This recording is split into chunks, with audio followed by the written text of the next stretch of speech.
अमरावती जिल्हाधिकारी कार्यालय परिसरात असलेल्या टेक्सास स्मोक शॉपवर अमरावती शहर पोलिसांच्या पथकाने धाड टाकून 3 लाख रुपयांचा सिगारेट जप्त केल्या।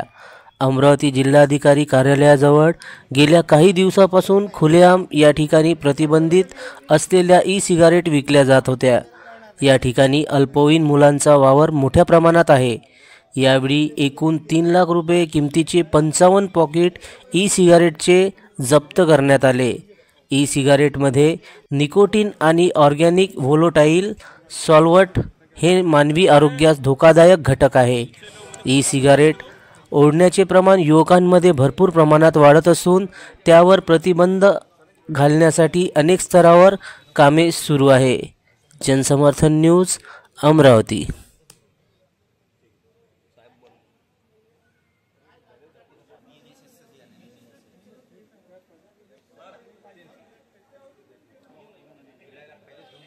या ठिकाणी टेक्सास नावाचं एक दुकान आहे, ज्याच्यामध्ये हे सिगरेट्स आणि सिगरेट्स विकतात अशी माहिती माननीय सीपी सरांना मिळालेली होती। माननीय सीपी सरांच्या मार्गदर्शनाने आमच्या CIU पथकाचे महेंद्र इंगळे आणि त्यांची टीम आणि गाडगेनगर पोलीस ठाण्याचे PI श्री गिरी आणि त्यांचे पथक यांनी संयुक्त कारवाई या ठिकाणी केलेली आहे। या ठिकाणी बॅन असलेले सिगारेट्स विकले जातात।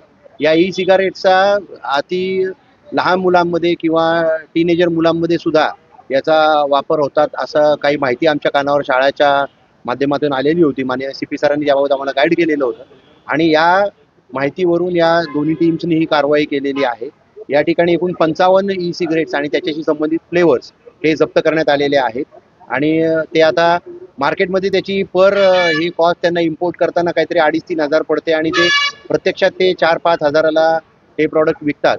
त्याच्यामुळे हे जे एकूण जप्त माल आहे तो साधारणपणे 2.5 ते 3 लाखाच्या आसपास याची मार्केट कॉस्ट आहे। असा माल जप्त करण्यात आलेला आहे आणि या पद्धतीच्या सिगारेट्सवर बंदी असल्यामुळे कुणी याच्या अशा पद्धतीचं विक्री करू नये आणि सेवनही करू नये।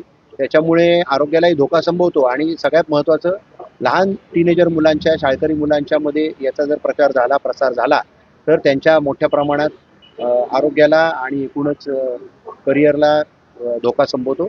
यामुळे याच्या कुणीही विक्री करू नये या पद्धतीचा बॅन शासनाने याच्यावर केलेला आहे।